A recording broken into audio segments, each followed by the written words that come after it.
hatutalipa kodi wala kutozwa ushuru. Mavazi hayatazeeka, bali safi siku zote.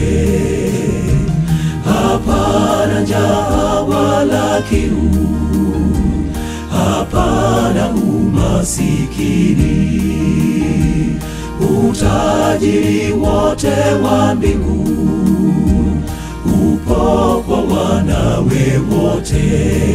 Na kaza mwendo juu mbinguni, Bwana katuandalia pale watakatifu wote waimba nyimbo za sifa.